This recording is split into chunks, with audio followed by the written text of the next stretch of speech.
বন্ধ করা যাবে না, বন্ধ করা যাবে হারার ভয়ে ফেলে না, এই কথাটা বলে না। একটি নির্দিষ্ট গোষ্ঠী মব তৈরি করে এই চাকসুকে বন্ধ করে দিয়েছে।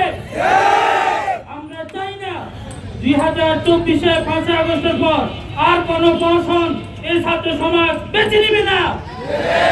প্রিয় ছাত্র জনতা, অবিলম্বে এই ছাত্র দিতে হবে, এই ছাত্রদের অধিকার আমাদেরকে দিতে হবে, নয়তো তীব্র আন্দোলন গড়ে তোলা হবে।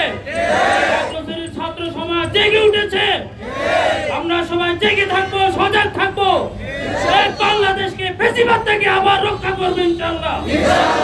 সেখানে অনৈতিকভাবে এবং সরকারের প্রভাব খাটিয়ে সেখানে চাকসু বন্ধ করা হয়েছে। সেজন্য আমরা চাই চাকসু অবিলম্বে দিতে হবে। চাকসু আমাদের অধিকার। অভ্যুত্থানের পরে নতুন বাংলাদেশে চাকসু নিয়ে আমরা আগ্রাসী ময়দানে মাঠে নামতে হবে, এটা আমরা কল্পনাও করি নাই। চাকসু আমাদের অধিকার,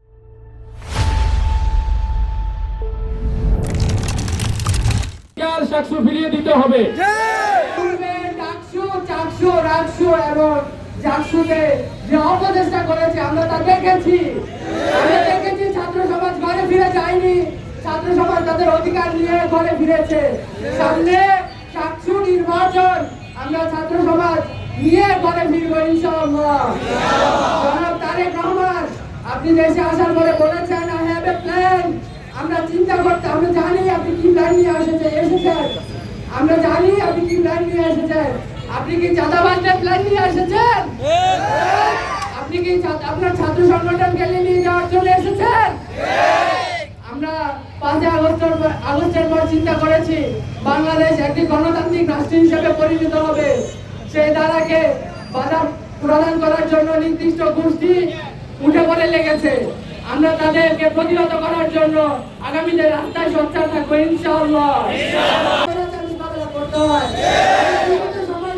মোকাবেলা করেছি, আওয়ামী লীগ